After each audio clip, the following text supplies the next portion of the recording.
আশা করছি আমার বন্ধুরা সবাই ভীষণ হয়ে ভালো আছেন আর সুস্থ আছেন, তাই তো বন্ধুরা আমরাও সবাই ভালো আছি। আজকে জানুয়ারির 20, আজ স্যাটারডে, আর এখন বাজে 12:30। তো আমি এখন থেকে চলে এসেছি আমি আমার বন্ধুদের সামনে একটা নতুন ব্লগ নিয়ে। ঠিক আছে বন্ধুরা, তো আমি এখন বাইরে রয়েছি আর বাইরে দেখাচ্ছি এই যে আমাদের ফুলের বাগান। এত ভালো লেগেছে এই দিকটা, যার জন্য আমি এলাম বাইরে আপনাদের দেখানোর জন্য। দেখুন এগুলো চন্দ্রমল্লিকা, আমি একবার দেখিয়েছিলাম না আপনাদের, এখন ছোট্ট ছোট একটু বড় হয়ে গেছে, এটা আমি এখন দেখাইনি আপনাদের, তাই দেখালাম। আর গাঁদাগুলো দেখেছেন কি সুন্দর, দেখুন কি সুন্দর।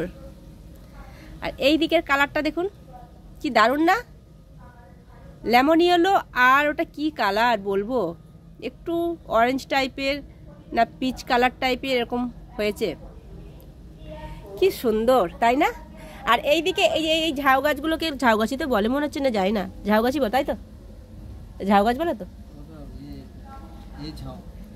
কি ঝাউ,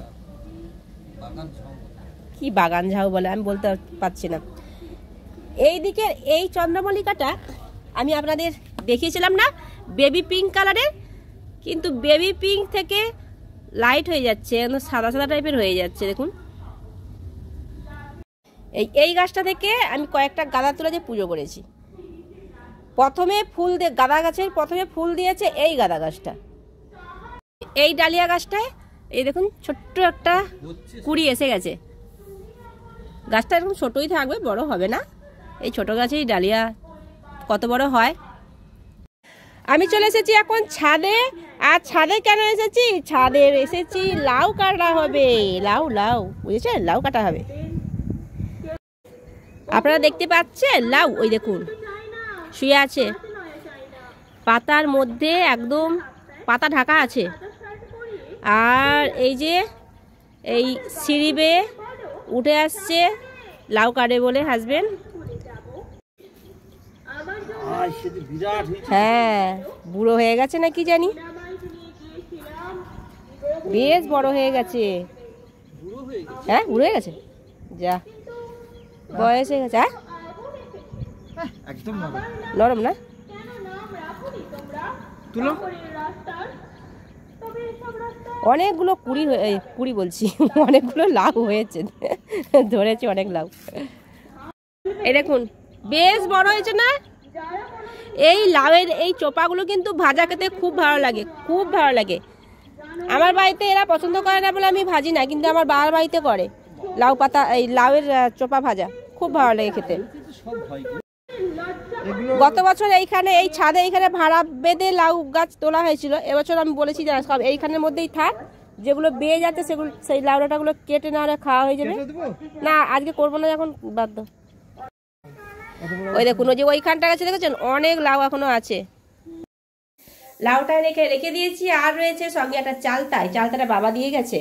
আমি রান্না বসিয়ে দিয়েছি, ভাত হয়ে গেছে, এইমাত্র সিটি পড়লো, আমি গ্যাসটা বন্ধ করে দিয়েছি। আর এইখানে হচ্ছে ডাল, এত ঠান্ডা দেখুন, আমি ঢাকনাটা খুললাম, এরকম একটা গরম ঢাকনা খুললাম, এখনো ধরে রাখছি, হাতে কিন্তু কোনো গরম লাগছে না, এত ঠান্ডা বুঝেছেন।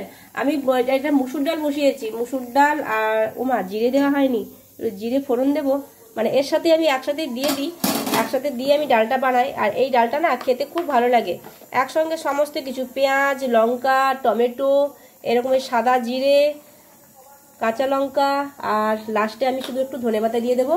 এই মতোই রান্নাটা, তেলও দিয়ে দিয়েছি, নুনও দিয়ে দিয়েছি, হলুদও দিয়ে দিয়েছি, এই মতো ডালটা হবে। আর এই ডালটা সত্যি খেতে না ভীষণ ভালো লাগে। আমি খিতে করছি, খেতে বলবো কি খিতে। তো যাই হোক, আমি আজকে যে রেসিপিটা আপনাদের সাথে শেয়ার করতে চলেছি সেটা হচ্ছে এই, আবারও নিয়ে চলে এসেছি তিলের রেসিপি। আমি কয়েকটা পরপর তিলের রেসিপি আপনাদের দেখালাম, তো এই তিলের রেসিপিটা আমি নিয়ে চলে এসেছি, তিল বাটি করব, তিল বাটি। তার সাথে রয়েছে যা যা নিয়েছি আমি, কিছু জিনিস এখানে নেই, সেটা পরে দেখাবো, যেটা নুন হলুদ এগুলো লাগবে এটা পরে দেখাবো, কিন্তু এখন যেগুলো আমি নিয়েছি আপনাদের দেখানোর জন্য সেটা আমি বলে দিই। এখানে রয়েছে রসুনটাকে একটু কুচি করে নিয়েছি, এরকম করে একটু কুচিয়ে নিয়েছি।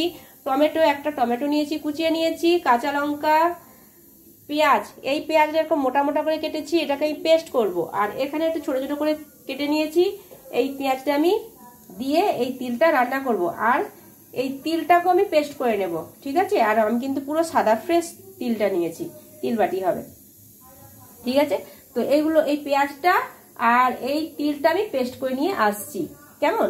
পেঁয়াজ আর তিলটা আমি একসাথেই পেস্ট করে নেবো, কিন্তু আগে আমি তিল পেস্ট করব, কারণ পেঁয়াজটা এক্ষুনি পেস্ট হয়ে যাবে, সঙ্গে সঙ্গে হয়ে যাবে, কিন্তু তিলটা একটু সময় লাগে।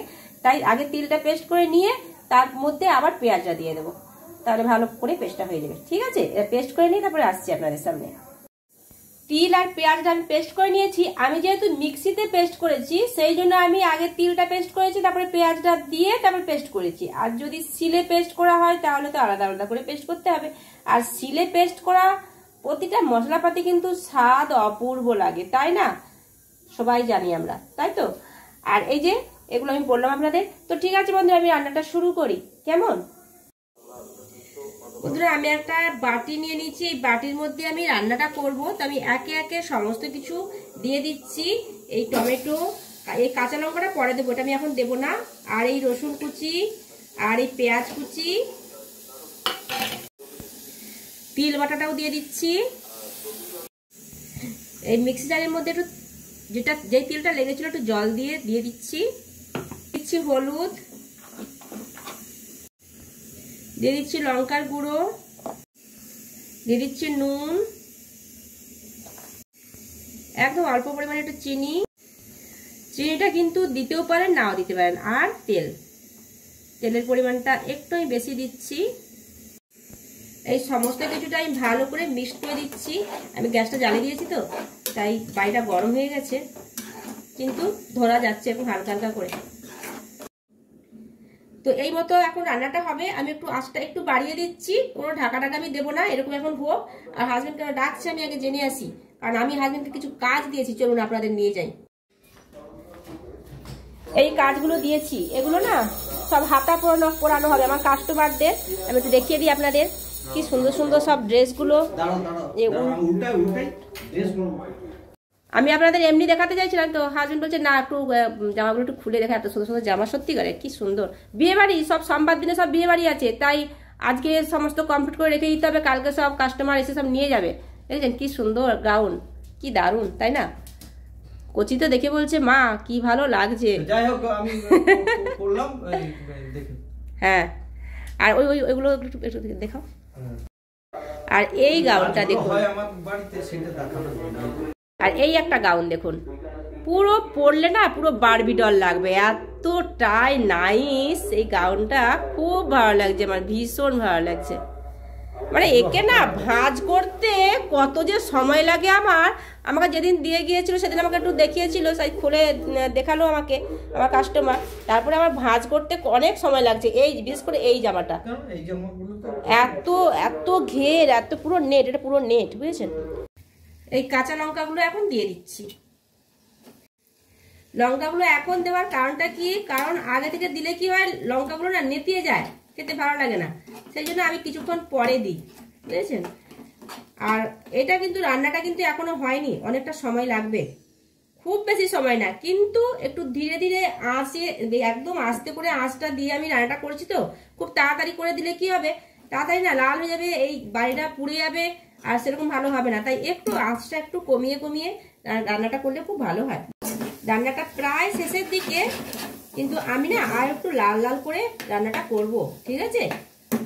আর এই রান্নাটা একটু তেল একটু লাগে, একটু তেল খরচা হয়, খুব বেশি তেল কিন্তু আবার নয়, আবার খুব কম তেলেও এই রান্নাটা করলে ভালো লাগে না, তাই একটু তার মধ্যে একটু তেল দিয়ে কিন্তু এই রান্নাটা করতে হয়।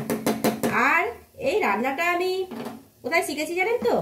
আমি যখন তমলুকে থাকতাম, তমলুকে এই রান্নাটা প্রায়, মানে আমি যেই পাড়াটায় থাকতাম প্রায় বাড়িতে না এই রান্নাটা হতো।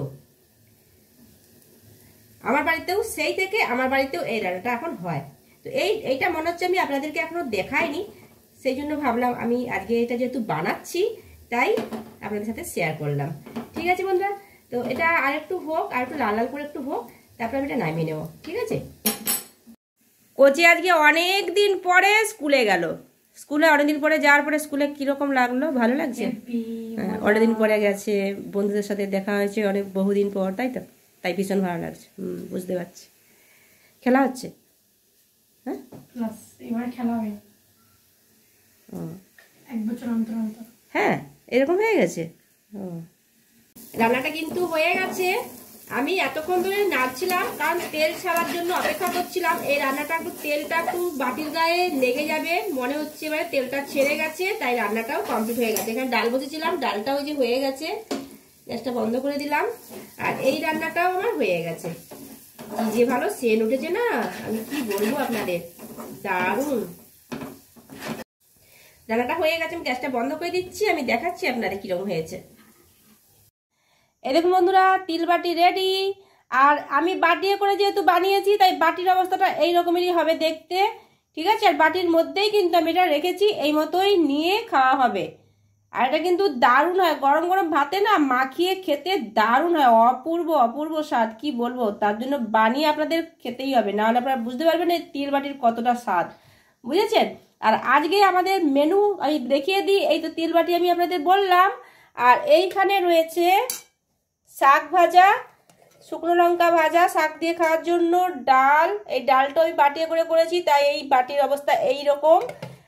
আর এইখানে রয়েছে সেদিন যে কচির বাঁধাকপির তরকারি, সেটা একটু ছিল, সেটা গরম করেছি। আর সেদিনের চাটনিটাও একটু আছে, এটা খাওয়া হয়ে যাবে। আর এই ভাত, আজকের মেনু এই, ঠিক আছে। এইটা দিয়েই কিন্তু ভাত কিন্তু উঠে যাবে, সমস্ত ভাত, বুঝেছেন। চামচটা রেখে দিয়েছি, দেখতে খারাপ লাগছে। এমনিতে বাটির অবস্থা এরকম, আবার চামচটা এরকম ভাবে রাখলে ভালো লাগবে না, তাই না। তো যাই হোক বন্ধুরা, এই হচ্ছে মেনু, আমি বলে দিলাম আপনাদের। এখনো খাওয়া হয়নি, খাওয়া হবে। আর কচি খাওয়ার জন্য পুরো রেডি। স্কুল থেকে এসে ভীষণ রেগে যাচ্ছে, কারণ এখনো খাওয়া হচ্ছে না, সেই জন্য। কারণটা কি, কারণ হাজবেন্ড, এখন এই যে বেলুনগুলো দেখিয়ে দিই, বেলুনগুলো এখনো রয়েছে, কচির বার্থডের বেলুন। হাজবেন্ড এখনো এই কাজ এখনো করছে, কাজ হয়ে গেছে। এবারে যে স্নানে যাবেন, তারপরে আমাদের খাওয়া দাওয়া হবে। অনেকগুলো কাজ দিয়েছিলাম, তাই একটু দেরি হয়েছে। হাতা পড়ানো মানে একটু তো সময় লাগবে। 15 দিন পরে না রোদ বেরিয়েছে, বেলার দিকে রোদটা বেরালো। আর আমি এখন ছাদে যাব। এই জায়গাটায় রোদটা নেই, না এইখানটা কাছেই বসতাম। আর এত 12টার পরে, মানে 12:30টার পর থেকে এই জায়গাটা রোদ থাকে না। কিন্তু আমি এখন একটু ছাদে যাব, রোদে একটু বসবো। হাজব্যান্ডের স্নান হলে তারপরে খাওয়া হবে, ঠিক আছে বন্ধুরা। তো আজকের মতো এই পর্যন্তই থাক, কেমন। আবার আমি নেক্সট ডে আসছি আপনাদের সামনে। আর আপনারা অবশ্যই ভালো থাকবেন, সুস্থ থাকবেন, সবসময় হাসি খুশি থাকবেন আর আনন্দে থাকবেন। তো আজকের মতো টাটা বন্ধুরা, টাটা।